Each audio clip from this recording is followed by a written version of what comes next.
বন্ধুরা, চলে এসেছি আরও একটি নতুন মুভি এক্সপ্লেনিং ভিডিও নিয়ে। আজ আমি এক্সপ্লেন করতে চলেছি খুব রিসেন্টলি রিলিজ হওয়া তুমেরি মেতেরা তুমেরি মুভিটিকে। তো চলো বেশি দেরি না করে মুভি এক্সপ্লেনেশনটা শুরু করা যাক। মুভির শুরুতেই আমরা 1970 আগ্রার সিন দেখতে পাই, যেখানে আমরা একটা বাচ্চা ছেলেকে দেখতে পারি যে ঘুমের ঘরে চলার অভ্যাস রয়েছে। সেই ছেলেটা তোকে সেটা আমরা এখন জানতে পারি না, কিন্তু পরে ঠিক আমরা সেটাকে জানতে পেরে যাব। এরপর এখান থেকে কাহিনী প্রেজেন্টে শিফট হয়ে যায়, যেখানে আমরা ইউএস এর একটা দামি বিয়ে বাড়ি দেখতে পারি। আর সেখানে বিয়ের প্ল্যানিংটা করেছে রেহান মেহরা এবং পিঙ্কি মেহরা। পিঙ্কি এবং রেহানের মা ছেলের সম্পর্কটা অনেক অদ্ভুত, আর এই বিজনেসটাকে তারা দুজনেই চালাতো। তাদের ওয়েডিং প্ল্যানিং কোম্পানিটা টপ 10 এর মধ্যে, অর্থাৎ তারা অনেক বেশি বড়লোক এবং খুব শীঘ্রই তারা ইউএসএ একটা বাড়ি কিনতে চলেছে। তো সেখানে রোহান কাজ শেষ করার পর ক্রুসিয়াতে যেতে চলেছিল এবং সেখানে গিয়ে সে অনেক বেশি এনজয় করতে চলেছিল। এবং রেহানের লাইফে তার মা ছাড়া আর কেউই নেই। তার বাবা ছিল, কিন্তু 3 বছর বয়সে তার বাবা তাকে ছেড়ে চলে গেছে। এরপর যখন রোহান ক্রুশিয়াতে পৌঁছায়, সেখানে তার রুমি নামের একটা মেয়ের সাথে দেখা হয়। আর রুমি আর রেহান যে ছিল তারা এয়ারপোর্টে একটা বইয়ের দোকানে দেখা করেছিল। আর এখানে আমরা জানতে পারি রুমি যে ছিল সে একজন রাইটার, আর সে খুব রিসেন্টলি একটা বই পাবলিশ করেছে। আর সেই বইটার নাম হলো লাভিং আগ্রা। আর সেই বইটা সেই বুক স্টোরের সব থেকে উঁচুতে রাখা রয়েছে, অর্থাৎ সেই বইটাকে কেউ সহজে উপর থেকে পারতে পারবে না। সেই কারণে রুমি যে ছিল সেখানে রোহানের সাহায্য নেয়। এরপর যখন রোহান বইটাকে নিচে নামায়, তখন রুমি সেই বইটাকে একদম নিচে রেখে দেয় যাতে সবাই সেটাকে ভালোভাবে দেখতে পারে। রেহান যখন তাকে জিজ্ঞাসা করে তুমি এটা কেন করছো, তখন রুমি তাকে জানায় এই বইটা তার একটা ফ্রেন্ড লিখেছে, আর সে চাইছিল এই বইটাকে যেন সবাই পড়ুক। রেহান তখন তাকে জানায় এই বইগুলোর সামনে রাখাতে কিছুই হবে না, যদি বইগুলো সত্যিই ভালো হয় তাহলে অনেক বিক্রি হবে। তখন সেখানে তাদের কথা বলা স্টার্ট হয় এবং তাদের কথা কম হচ্ছিল, ঝগড়া বেশি হচ্ছিল, একে অপরকে অনেক বেশি আর্গুমেন্ট করছিল। তখনই রুমির কাছে তার বাবা বর্ধন সিং এর ফোন আসে, যে একজন রিটায়ার আর্মি ছিল। বর্ধন সিং যে ছিল সে দিনের মধ্যে প্রায় 4 থেকে 5 বার এসে রুমিকে ফোন করতো, কারণ সে মনে করতো রুমি যে ছিল সে একেবারে ছোট বাচ্চা, সে কিছুই কাজ ঠিকমতো করতে পারতো না। সেই কারণে সে সবসময় রুমিকে বকতেই থাকতো, কারণ তার নজরে রুমি একজন ছোট বাচ্চা ছিল। এরপর আমরা জানতে পারি বর্ধন সিং যে ছিল সে আগ্রাতে থাকতো এবং তার 2 মেয়ে ছিল, সেখানে সে তার ছোট মেয়ের সাথে থাকতো, যে কিনা ছিল রুমির বড় বোন। এবং তার মা এই পৃথিবীতে আর ছিল না, সেই কারণে জিয়াই তার সবসময় খেয়াল রাখতো। অন্যদিকে আমরা দেখতে পারি রুমি জানতো না রোহানও তার সাথে ক্রিসিয়াতে যাচ্ছে। যখন সে এই ব্যাপারটাকে জানতে পেরেছিল তখন সে অনেক বেশি অবাক হয়ে গেছিল। তারপর যখন সে জানতে পারে রেহান তার পাশেই সিট পেয়েছে, তখন সে আরো বেশি অস্বস্তি বোধ করতে শুরু করে দিল, কারণ তার মনে হচ্ছিল রোহান তাকে অনেক বেশি বিরক্ত করবে। অন্যদিকে রোহান জানতে পেরে গেছিল সেই বুক স্টোরে আগ্রা ইন লাভ বুকটি যেটা ছিল সেটা তার বন্ধুর না তারই লেখা। আর সে এটাও জানতে পেরে গেছিল এই বইটা যেটা ছিল ওটা অনেক ফালতু একটা বই, আর এর রিভিউ অনেক কম। অন্যদিকে রুমি এখানে ভগবানের কাছে প্রার্থনা করছিল যে একে ক্রুসিয়াতে ঠিক যাচ্ছে যাক, কিন্তু তার সাথে যেন ইয়োর ট্রিপে যেন না নিয়ে যাও, কারণ সেও সেখানে যাচ্ছে।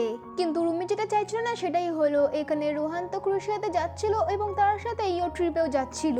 সেই কারণে রুমি বুঝতে পেরে গেছিল তো এই ছেলেটা থেকে সে খুব সহজেই পিছন ছাড়াতে পারবে না। এরপর যখন তারা সেখানে পৌঁছায়, সেখানে রুমি এবং রোহান জানতে পারে যে এই ইয়োরটাকে তারা দুজনে শেয়ার করতে চলেছে, কারণ সে এখানে ছুটিতে ঘুরতে এসেছিল। আর সেখানে এগুলো শোনা মাত্র রোহান অনেক বেশি খুশি হচ্ছিল, কারণ রোহান এখানে রুমির সাথে ছুটি কাটাতে চাইছিল। দুজনেই একেবারে একে অপরের অপোজিট ছিল, সেই কারণে তাদের দুজনের মধ্যে একদমই মিলতো না এবং প্রায় তাদের ঝামেলা হতো। সেই কারণে তাদের ছোট ছোট কারণে সবসময় ঝামেলা হতো। সেই কারণে রুমির এখন মনে হচ্ছিল সে এখন এই ছেলেটাকে খুন করতে চায়। এরপর যখন ইয়র্ডের ভিতরে তারা যায়, সেখানে গিয়ে রুমি জানতে পারে তাদেরকে একসাথে বেডও শেয়ার করতে হবে। এইটা শুনে তো রুমির একদমই মাথা খারাপ হয়ে যায়, কারণ সে বুঝতেই পারছিল না যে ভগবান তার কি পরীক্ষা নিচ্ছে। সে মনে করছিল এটা তো কোইন্সিডেন্স হতেই পারে না, তার মনে হচ্ছিল এটা হয়তো কেউ ইচ্ছা করে করেছে। অন্যদিকে রেহান যে ছিল তার মুখ তো বন্ধই হচ্ছিল না, কারণ তার মস্তি করার এবং বকবক করার অনেক বেশি অভ্যাস ছিল। রাত্রেবেলা রুমি যে ছিল সে ডিনার করার জন্য একা একা যায়, সে রোহানকে তার সাথে নিল না। সে যে কটা খাবার অর্ডার করেছিল সমস্ত খাবারই অনেক বাজে ছিল, সেই কারণে সে বুঝতে পারছিল না যে তার কি খাওয়া উচিত। সেই কারণে সে সেখানে রেহানের কাছে যায় এবং তাকে গিয়ে জিজ্ঞেস করে এখানে অর্ডার কি করা উচিত। রুমির তো এখানে থেপলা খাওয়ার ইচ্ছা হচ্ছিল, কিন্তু ক্রুসিয়াতে এখানে থেপলা কে এবার নিয়ে আসবে। সেই কারণে রেহান এখানে রুমিকে অনেক বেশি কথা শোনায়। সেই কারণে রুমি এখানে রেগে তার ইয়র্ডে চলে যায়। তার কিছুক্ষণ পর রোহানও সেখানে পৌঁছে যায় এবং তারা দুজনে কিছুক্ষণ সেখানে টাইম স্পেন্ড স্পেন্ড করে। এখানে তারা কিছুক্ষণ কথা বলে তারপর রেহান যে ছিল সে তাকে থেপলা দিয়ে দেয়। সে তাকে বলে যে রেস্টুরেন্টে আমরা খাবার খেতে গেছিলাম সেই রেস্টুরেন্টে সে থেপলা বানিয়েছে, সেই কারণে তাদের মধ্যে কিছু কিছু ঠিক হচ্ছিল, কিন্তু তারা এখনো ফ্রেন্ড হয়নি। এর পরের দিন সকালে আমরা রুমিকে দেখতে পাই যে অনেক স্যাড রয়েছে, বলা যেতে পারে সে কান্না করছিল, কারণ তার যে বুকটাকে সে পাবলিশ করেছিল সেটাতে অনেক নেগেটিভ কমেন্ট আসছে, সবাই সেটাতে 2 বা 2.5 স্টার দিয়েছে। সেখানে একটা মেয়ে লিখেছিল যে তাকে এই বইটাকে রিভিউ করতে হবে বলে সে পুরো বইটাকে পড়েছে, না তো 10 পেজ পড়া পর্যন্তই তার সেটাকে একদমই ভালো লাগছিল না এবং সে সেটাকে ছিঁড়ে ভাঙালাদেরকে দিয়ে যেতে চলেছিল। সেই কারণে রুমি চাইতো যে এই বইটাকে রেহান পড়ুক এবং সে যেন সেটাকে রেটিং দিক যে তার এই বইটা পড়ে একদম কেমন লেগেছে, কিন্তু রেহান চাইতো না যে সে এরকম বইতে তার জন্য টাইম ওয়েস্ট করুক। সেই কারণে রেহান তাকে সেখানে বলে সে এখানে এনজয় করতে এসেছে, তোমার এই বোরিং বইটাকে পড়ার জন্য নয়। সেই কারণে রুমি তাকে বলে যে ঠিক আছে তাহলে আমাকে ফলো করার কোনো দরকার নেই, আমি যেখানেই যাবো সেখানে তুমি যেন না আসো। রোহান কোথাও না কোথাও রুমিকে পছন্দ করা শুরু করে দিয়েছে। এখানে রুমি যখন অন্য ছেলের সাথে ডান্স করছিল তখন এখানে রোহানের একটু জেলাস হয়, সেই কারণে রোহান এখানে রুমির কাছে যায় এবং তাকে গিয়ে বলে যে 4 স্টার। তখন রুমি তাকে জিজ্ঞাসা করে তুমি বইটাকে কখন পড়েছো, তখন রোহান তাকে জানায় যে তুমি যখন ফ্লাইটে ছিলে তখনই আমি সেই বইটাকে পড়ে নিয়েছি। তখন রোহান তাকে বলে যে আমার বইটাকে অতটাও পছন্দ হয়নি। রুমি তখন তাকে জিজ্ঞাসা করে তাহলে তোমার কি পছন্দ হয়েছে, তখন রোহান তাকে জানায় যে তুমি যখন অন্য কারোর সাথে ডান্স করো সেটা তার পছন্দ হয় না, আর যখন তুমি আমার চোখের দিকে তাকাও তখন আমার অনেক বেশি ভালো লাগে। এখানে তাদের একটা কানেকশন হচ্ছিল। রুমি তখন তাকে জানায় সে এখানে ডেট করতে আসেনি।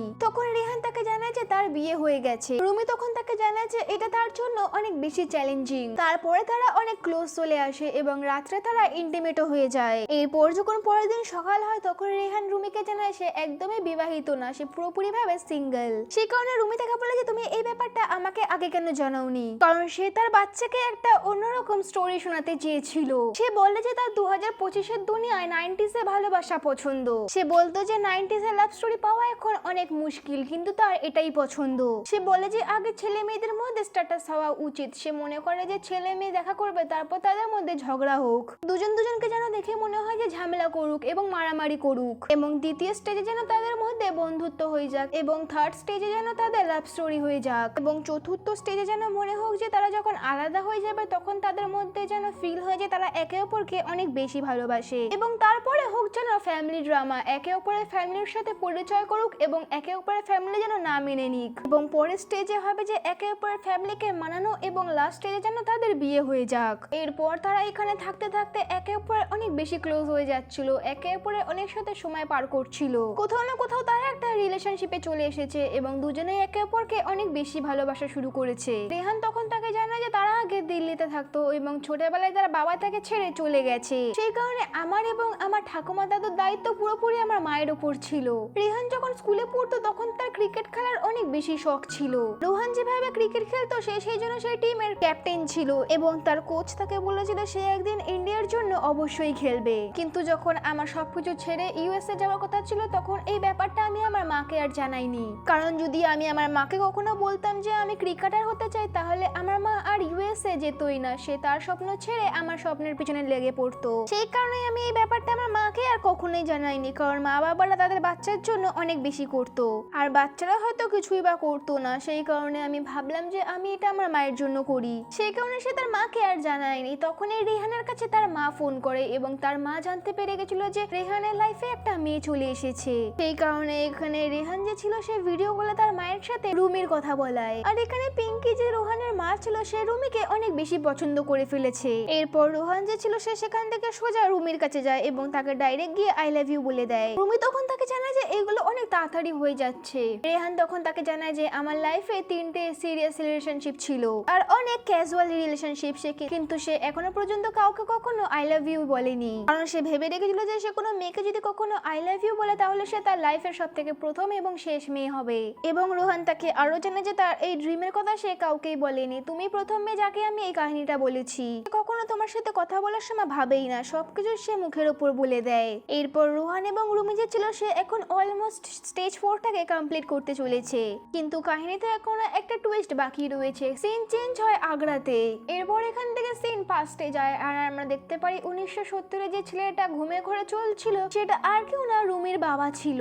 সেই কারণে সে এখানে আরো একবার ঘুমে ঘরে চলছিল। তখন সে চলতে চলতে রাস্তায় পৌঁছে যায় আর তখনই তার গাড়ির সাথে একটা অ্যাক্সিডেন্ট হয়ে যায়। সেই কারণে তার একটু আঘাত লেগে যায়। এই ব্যাপারটা যখন জিয়া রুমিকে জানায় তখন রুমি ব্যাপারটা শুনে অনেক বেশি অবাক হয়ে যায়, কারণ তার মনে হলো এই সময় তখন তার বাবার কাছে থাকা উচিত ছিল। তখনই সেখানে কিছুক্ষণ পরে রেহান আসে এবং সেই রুমিকে তাকে জানায় যে আমিও তোমার সাথে যেতে চাই এবং তাকে বলে যে আমি তোমার বাবাকে গিয়ে বলতে চাই যে আমি তোমাকেই বিয়ে করতে চাই। রুমি তখন তাকে জানায় যে তুমি এই ডিসিশনটা অনেক তাড়াতাড়ি নিচ্ছ, কারণ আমাদের দেখা হয়েছে মাত্র 10 দিন হয়েছে। রোহান তখন তাকে জানায় আমার মা বাবার রিলেশনশিপে প্রায় 10 বছর ছিল, কিন্তু বিয়ে হওয়ার 2 বছর পর সেটা আর টিকতে পারলো না। রোহান তখন তাকে বলে যে আমি তো বিয়ে তোমাকেই করব, কিন্তু রুমি তখন তাকে জানায় যে এটা হতে পারে না, কারণ জিয়ার বিয়ে ঠিক হয়ে গেছে এবং তার মঙ্গেতর যে ছিল সে কানাডাতে থাকতো এবং তাকে বিয়ের পর তার সাথে কানাডাতেই যেতে হবে। এবং রুমি আরো জানায় যে আমি চাই না যে জিয়ার বিয়েটা বন্ধ হয়ে যাক, সেই কারণে আমি তাকে যেতে দেবো এবং বাবার খেয়াল এরপর থেকে আমাকেই রাখতে হবে। সে বলে যে জিয়া আমার বাবার খেয়াল রেখেছিল বলে আমি এখন পর্যন্ত রাইডার হতে পেরেছি,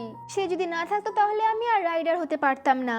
সেই কারণে এখন আমার কর্তব্য আমি এখন আমার বাবার খেয়াল রাখি এবং যদি দুটো মেয়েরই বিয়ে হয়ে যায় তাহলে বাবাকে কে সামলাবে। রুমি তাকে জানায় যে আমি তোমাকে ভালোবাসি, মুভ অন করতে একটু কষ্ট হবে, কিন্তু এখন আমরা আর এক হতে পারবো না। এবং রুমি তাকে আরো জানায় যে যতক্ষণ আমার বাবা বেঁচে রয়েছে আমি তোমাকে বিয়ে করতে পারবো না, সেই জন্য আমাদের আলাদা হয়ে যাওয়া উচিত। এরপর যখন রুমি ইন্ডিয়াতে চলে যায় তখন রিহানের অবস্থা অনেক বেশি খারাপ হয়ে যায় এবং তার শুধু রুমির কথাই মনে পড়ছিল, কারণ সে তাকে সত্যিকারের ভালোবেসে ফেলেছে। যদিও বা তাদের দেখা হয়েছে মাত্র 10 দিন হয়েছে, কিন্তু সে তাকে ভুলতে পারছিল না। অন্যদিকে আমরা দেখতে পারি রুমিকে, যারা বাবা এখন পুরোপুরি ভাবে ঠিক হয়ে গেছে, কিন্তু রুমির অবস্থা অনেক খারাপ ছিল, কারণ সেও তো রেহানকে ভালোবাসতো। সেও চাইতো না যে সে রেহানের থেকে দূরে থাকুক, কিন্তু তাকে সেটা করতেই হবে, কারণ বাবার সাথে তো কাউকে না কাউকে থাকতেই হবে, না তো বাবার খেয়াল কে রাখবে। আর জিয়াও যে ছেলেটাকে পছন্দ করেছে তার বাড়ির লোকেরা খুব শীঘ্রই এখানে আসতে চলেছে এবং তাদের খুব শীঘ্রই এঙ্গেজমেন্ট হতে চলেছে আর খুব শীঘ্রই বিয়েও হয়ে যেতে চলেছে। আর অন্যদিকে রেহান যে অবস্থা ছিল এটাকে দেখে পিঙ্কির একদমই ভালো লাগছিল না এবং তার মা তাকে জানে যে তুমি যদি এভাবেই থাকতে চাও তাহলে তুমি ইন্ডিয়াতে চলে যাও। ছেলেরা তো 90s-এও হার মানতো না, আর এখন তো এটা 2025 চলছে। সে তাকে বলে যে তুমি আমাকে একটা পিঙ্কি প্রমিস করো, তুমি ইন্ডিয়াতে যাবে এবং রুমিকে তোমার সাথে নিয়ে আসবে। অন্যদিকে ইন্ডিয়াতে আমরা দেখতে পারি রুমির বোন জিয়া এবং সুখীর খুব শীঘ্রই বিয়ে হতে চলেছে। সুখীর ফ্যামিলির লোকেরা যেহেতু এখানে এসেছে সেই জন্য তারা আগ্রা তাজমহল ঘোরানোর জন্য তাদেরকে নিয়ে এসেছে। তখনই সেখানে আমরা দেখতে পাই রুমির নজর ছিল রিহানের উপর যায়, আর রুমি যখনই এখানে রোহানকে দেখতে পায় তখনই দুজনকে দেখে অনেক বেশি কান্না করে ফেলে, কারণ দুজনে দুজনকে অনেক দিন পর দেখেছে। রুমি তখন তাকে জানায় যে আমার মুভ অন হতে অনেক কষ্ট হচ্ছে, তোমার এখানে আসাটা উচিত হয়নি। রিহানও তখন তাকে জানায় মুভ অন তো আমারও হচ্ছে না, কিন্তু আমি সেই ছেলেদের মতো নয় যে আমি সহজে হার মেনে নেব। রুমি তখন তাকে জানায় তার বাবা রিটায়ার্ড সোলজার, সেই কারণে সে বলে সে তার দেশকে অনেক বেশি ভালোবাসে আর সে তো এই দেশটাকে ছেড়ে কোথাওই যাবে না, সেই কারণে তোমার এই প্ল্যানিংটা ফেল হয়ে যাবে। তো জিয়ার বিয়ের জন্য যে ওয়েডিং প্ল্যানার তারা বুকিং করেছিল সেখানে রোহান সেখানে তাদের বস হয়ে চলে আসে। সে ওয়েডিং কোম্পানিটার নাম কিছু একটা ছিল, রোহান সেটাকে কিনে নিয়েছে। এখানে রোহানের তো ডিলেটটা একটা মাত্র বাহানাই ছিল, কারণ সে তো এখানে রুমির ফ্যামিলির ক্লোজ হতে চেয়েছিল।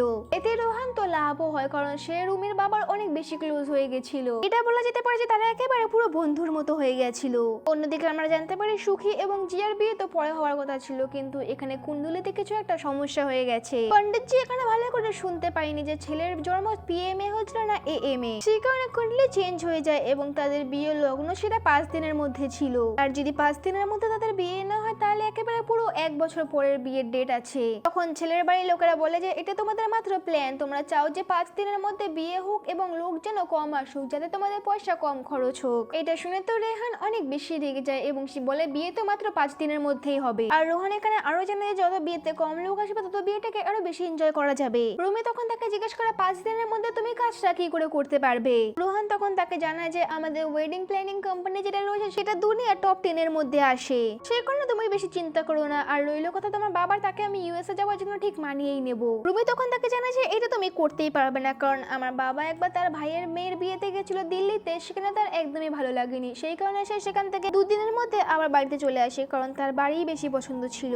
তারপরে সেখানে জিয়া এবং সুখীর বিয়ে স্টার্ট হয়ে যায়। প্রথমে স্টার্টিং হয় সঙ্গীত দিয়ে, তখন সেখানে আমরা দেখতে পাই সবাই অনেক বেশি এনজয় করছে। তারপর সেখানে আমরা দেখতে পাই এখানে রোহানের মা পিঙ্কিও চলে এসেছে, আর এখানে রেহান এবং রুমির বাবা তো অনেক বেশি এনজয় করছিল। রাত্রেবেলা তারা মদও খাচ্ছিল। রুমির বাবা তখন তাকে জিজ্ঞেস করে তোমার আমার ছোট মেয়েকে কেমন লাগে। রোহান তখন জানে তো আমার তাকে অনেক বেশি ভালো লাগে। তারপর রুমির বাবা তাকে জিজ্ঞেস করে তুমি তাকে বিয়ে করতে চাও। রেহান তখন তাকে সমস্ত কথা বলে ফেলে যে সে তাকে ভালোবাসতো, এবং সে আরো বলে যে তারা ক্রুসিয়াতে দেখা করেছিল এবং সেখানের পর থেকে তাদের সমস্ত কিছু শুরু হয়েছে। এখানে নেশা অবস্থায় থাকায় রোহান রুমির বাবাকে সমস্ত সত্যিটা বলে ফেলেছে। রুমি যখন এই ব্যাপারটা জানতে পেরে গেছিল তখন সে রোহানের ওপর অনেক বেশি রেগে যাচ্ছিল, কিন্তু এই ব্যাপারটা যখন এখন সবাই জানতে পেরে গেছে সেই কারণে তারা মনে করলো এখন এটাকে পুরোপুরি ওপেন করে দিক। সেই কারণে রোহান এখানে রুমির বাবাকে গিয়ে বলেছে সে আমাকে অনেক বেশি ভালোবাসে, কিন্তু তোমার জন্য সে এই জায়গাটাকে ছাড়তে চাইছে না, কারণ তুমি ইউএস যেতে চাও না, সেই কারণে সে আমার সাথে ইউএস যেতে চায় না। তারপরে এখানে রোহানের মা পিঙ্কি তার সাথে কথা বলে, সে এসে বলছে যে তুমি যদি তোমার মেয়েকে ভালোবাসো তাহলে আমাদের সাথে ইউএস এ চলো, সেখানে অনেক ভালো ফ্যাসিলিটিস আছে, আমাদের সাথে সেখানে অনেক বেশি মজা আসবে, আমাদের কাছে প্ল্যান বি রয়েছে, হয়তো তুমি মরে যাও না তো আমাদের সাথে ইউএস এ চলো। এটা শুনে এখানে রুমির অনেক বেশি রাগ হয়ে যায়, আর সে পিঙ্কিকে অনেক বেশি উল্টোপাল্টা শুনিয়ে দেয়, কিন্তু এটা দেখে রোহানের অনেক বেশি রাগ হয়ে যায় এবং সে রুমিকে বলে আমার মা যা কিছু বলুক কিন্তু তোমার অকাতে থাকা উচিত, আর তোমার কোনো সাহসী হয় না আমার মাকে এরকম উল্টোপাল্টা শোনানোর, আর রইল কথা ভালোবাসার, তুমি যদি আমার মাকে সম্মান না করো তাহলে আমি তোমার সাথে কোনো সম্পর্ক রাখবো না। এটা বলে এখান থেকে রেহান যে ছিল সে বেরিয়ে যেতে লাগছিল, তখন এখানে বর্ধন সিং যে ছিল সে সেখানে অজ্ঞান হয়ে যায়, আর তাকে তখন সেখান থেকে হসপিটালে নিয়ে যাওয়া হয়। আর সেখানে কি জানা যায় যে বর্ধন সিং যে ছিল সে তার বিপির ওষুধ খেতে ভুলে গেছে। সমস্ত কিছু দায়িত্ব ছিল রুমির, কিন্তু তার ভুলের জন্য সে ওষুধ দিতে ভুলে গেছে। হসপিটালে সেখানে সবাই ছিল, সেখানে রেহানও ছিল এবং তার মাও ছিল। রেহানের মা এখানে রুমির কাছে গিয়ে সরি চায়, রুমিও তখন তার কাছে সরি চায় এবং বলে যে আমারও তোমার সাথে এভাবে কথা বলাটা উচিত হয়নি, মদের নেশায় আমিও তোমাকে ভুল করে অনেক উল্টোপাল্টা শুনিয়ে দিয়েছি। বাবা যে ছিল সে অনেক অন্যমনস্ক, সে তার ওষুধের জন্য অনেক বাচ্চামো করে, যদি তার সাথে কেউ না থাকে তাহলে তার অনেক সমস্যা হতে পারে, সেই কারণে আমাকে সারা জীবন তার সাথেই থাকতে হবে। এরপর রেহান এখানে রুমির বাবার সাথে দেখা করতে যায় এবং তাকে গিয়ে বলে যতটা না আমি তোমার মেয়েকে ভালোবাসি তার থেকেও বেশি আমি তোমাকে ভালোবাসি, কারণ আমি আমার বাবাকে ছোট থেকে কাছে পাইনি, সেই কারণে যবে থেকে আমি তোমাকে দেখেছি তখন থেকে আমি আমার বাবার কমতি আর পাইনি, আমি কি তোমাকে বাবা বলে ডাকতে পারবো। তখন রুমির বাবা তাকে জানায় যে এটা তো তোমার অধিকার। দুজনের মধ্যে অনেক ভালো বন্ডিং হয়ে গেছে, দুজনে একে অপরকে অনেক ভালোভাবে বুঝছিল এবং দুজনের মধ্যে অনেক ভালো বন্ধুত্ব হয়ে গেছিল। বর্ধন সিং যখন হসপিটাল থেকে বাড়ি ফিরে তখনই সুখী এবং জিয়ার বিয়ে হওয়া শুরু হয়ে যায়। সবাই সেখানে অনেক বেশি এনজয় করছিল, কিন্তু রেহানের চোখে একটা আলাদাই স্যাডনেস ছিল, কারণ তার মনে হচ্ছিল যে এটা হয়তো শেষ দিন যেখানে সে রুমিকে শেষবারের মতো দেখতে পারছে। তারপর সেখানে বিয়ে কমপ্লিট হয়ে যায় এবং জিয়া যে ছিল সে সুখীর সাথে আবার কানাডায় চলে যায়। এরপর রুমি রেহানের কাছে আসে এবং বলে যে তুমি এতদিন ধরে এখানে ছিলে, তুমি এগুলোকে দেখে বুঝতেই পেরেছো যে এখানে কেমন অবস্থা, আর এখানে এই প্রবলেমটার কোনো সলিউশন নেই, না তুমি এখানে আসতে পারবে না আমি ওখানে যেতে পারবো, এই প্রবলেমের কোনো সলিউশনই নেই, আমাকে আমার বাবার সাথে থাকতেই হবে আর তোমাকে তোমার মায়ের সাথে, সেই জন্য এটার কোনো সলিউশন নেই, সেই কারণে আমাদের আলাদা হয়ে যাওয়া উচিত হবে। এরপর রেহান এবং পিঙ্কি যে ছিল সে আবার ইউএসএ ফেরত চলে যায়। সেখানে গিয়ে তারা নতুন একটা বাড়ি তো নিয়ে নেয়, কিন্তু সেখানে তাদের একদমই খুশি ছিল না, কারণ এখানে রেহান যে ছিল তার মনটাকে ভেঙে এসেছে। অন্যদিকে আমরা বর্ধন সিংকে দেখতে পারি যে তার মেয়েকে বলছিল যে তারা ইউএসএ যাওয়ার জন্য রাজি হয়েছে, কিন্তু এটা সে উপরে ভাগ থেকে বলছিল, কারণ রুমি সেটাকে জানতে পেরে গেছিল। রুমি এখানে তার বাবাকে বলে যে তুমি দুদিনের জন্য দিল্লিতেই থাকতে পারোনি, তাহলে তুমি ইউএসএ কিভাবে থাকবে। অন্যদিকে আমরা দেখতে পারি পিঙ্কি এখানে রেহানকে যেভাবে দেখছিল তার অবস্থা যেরকম হয়ে গেছিল, সেখানে সে একটা অনেক বড় সিদ্ধান্ত নেয়। সেখানে পিঙ্কি রেহানকে বলছিল তোমার ইন্ডিয়াতে সেটেল হয়ে যাওয়া উচিত রুমির বাড়িতে। রেহান এখানে জানা যে আমি যদিই বা এখানে রুমিকে ভালোবাসি কিন্তু আমি তোমাকে ছেড়ে ইন্ডিয়াতে যাব না, কারণ তুমি আমার প্রথম ভালোবাসা, সেই কারণে আমি তোমাকে ছেড়ে এখান থেকে যাব না। এখানে রেহানের মা পিঙ্কি জানে যে তুমি যদি ইন্ডিয়া যাও তাহলে আমিও তোমার সাথে চলে যাব, কারণ তুমি যেখানে থাকবে সেখানেই আমার ঘর হবে। আর এখানে রেহান এবং পিঙ্কি অনেক বড় একটা সিদ্ধান্ত নেয়। অন্যদিকে আমরা দেখতে পারি রুমিকে যে আগ্রাতে তার সেকেন্ড বইটাকে বের করার জন্য প্রস্তুতি নিচ্ছে। এখানে অনেক লোকেরা এসেছিল আর এখানে একটা ছেলে তো রুমিকে বিয়ে করতেও চলেছে, কিন্তু এখানে রেহান চলে আসে আর রুমি এখানে রেহানকে দেখে বুঝতে পারে না যে সে এখানে কি করতে এসেছে। আর রেহান থেকে জানায় সলিউশন তো রয়েছে, সে তাকে বিয়ে করে সবসময় তার বাড়িতে ঘর জামাই হয়ে থাকবে এবং তার মা এবং সে কখনো তার পিছন ছাড়বে না। করিনা দরকার রয়েছে যে তোমাকে ইউএসএ যেতে হবে, আমরা তো এখানে আসতেই পারি। মানে রেহানা রুমিকে বিয়ে করার জন্য প্রপোজ করে দেয় এবং রুমিও তার জন্য রাজি হয়ে যায়। এভাবে তারা দুজন একসাথে হয়ে যায় আর এখানে এই মুভিটা দি এন্ড হয়ে যায়। মুভি এক্সপ্লেনেশনটা যদি ভালো লেগে থাকে তো ভিডিওটাকে একটি লাইক এবং চ্যানেলটিকে সাবস্ক্রাইব করে নেবেন। দেখা হচ্ছে নেক্সট মুভি এক্সপ্লেনিং ভিডিওতে। ততদিনের জন্য ভালো থাকুন, সুস্থ থাকুন।